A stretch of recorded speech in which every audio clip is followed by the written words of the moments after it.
джабе критикувањето, джабе радувањето дека вас не ве бидува, кога проблем од тоа имаме сите граѓани на Република Македонија. Носите пред избори мерка за класичен подкуп на гласачи, кој што ја оправдувате со борба за аерозагадување.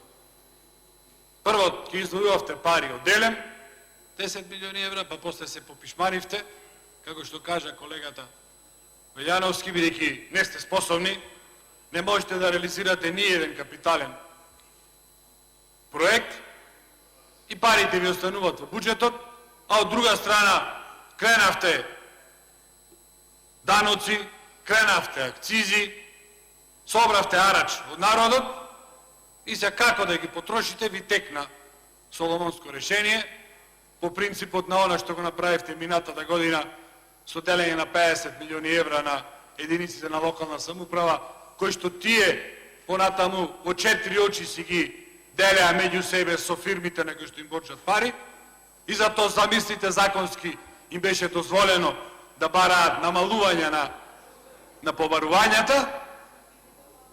Најдовте начин да му дадете 10 милиони евра и ќе ги делите на сличен начин на гласачи кои што ќе гласат нормално за вас.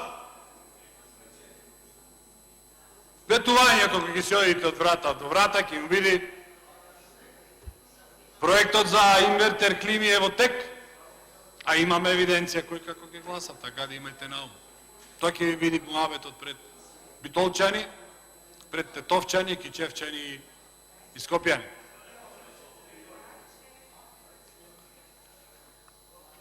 Земате пари намалувате од информатичка подршка на владата 140 милиони, намалувате од Министерство за одбрана, до кој што купување на опрема и машини 170 милиони, поправки тековно одржување 12, материјали 60 милиони. Замислете, намалувате од подршка на инвестициони вложувања 130 скоро милиони денари. Намалувате од програмата за попис, купување на опрема и машини 154 милиони. Нели попис ке правевте? И тие пари накуп, ево ви на градоначалниците на овие 4 општини и ќе се договориме како тие пари ќе си ги поделиме на граѓаните. При тоа, не размислувајќи и не правејќи тоа што е добро и не поддржувајќи проект кој што има каде неспоредлив ефект на загадувањето во споредба со овој што го правите. Конкретно за општина Битола. Имате проект за топлификација на општина Битола. Проект за кој што во 2015 година се обезбедени пари од КФВ банката со закон во собранието. Проект за кој што, не знам, веќе можда сум досаден, 5 пат го зборувам од прилика истото, меѓутоа морам да ви го повторвам, колеги. Се адаптираа котлите во РЕК Битола да можат да се оддели топлинска енергија од нив. Во 2017 година во јуни беше објавен меѓународен јавен повик за изведба на вреловодот спрема градот, од РЕК спрема градот. Што требаше да направи? Да извршите избор и да почнете да го изведвате. До сега, од 2017 до 2019, вреловодот ќе беше завршен. И сега ќе правевме муабет како таа топлинска енергија да стигне до куќите, до секој граѓанин на општина Битола, на општина Могила и на општина Новац. На тој начин ќе го намалите загадувањето. И сега после кажете како да не ве критикуваме, како да не изразуваме сомнеж дека стопирањето на тој проект е од чисто рекетарски походи. Како да не окажеме тоа?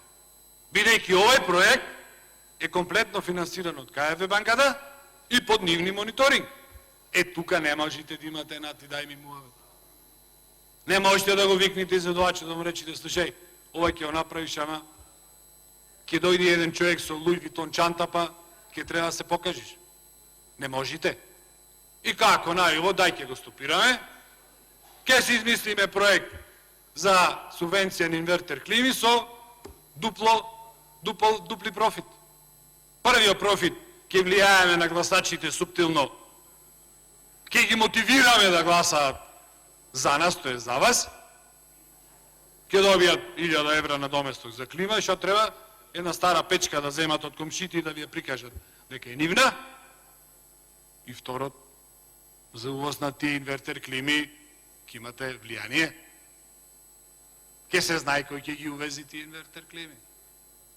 Сигурно може таа фирма што ќе ги увези, може ако биде срекна да добие и помош од фондот за иновации. Ќе бидат прикажани како некоја технологија, ако биде измислена во Индија или на друго место, и тоа за вас тоа не е проблем. Може и од таа страна да се исцрпите пари. И таму да има простор за Луи Витон чанта. За жал на граѓаните на општина Битола, Могила иновации, за жал. Парите ќе ги фрлите во ветер, а ништо нема да постигнете со намалување на аерозагадувањето. Да не зборувам колкаво е, да не зборувам што е значајно, сите знаеме, тука нема потреба да арчиме енергија и време на таа работа. За жал. Докажувате секој ден, се повеќе и повеќе, дека не сте способни да ја водите државата.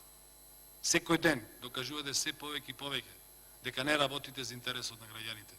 Туку работите за ваш личен интерес, за ваш личен профит, за можност преку манипулација, подкуп, да останете и натаму на власт, а за се друго, ама ич, не ви е гајле. Благодарам.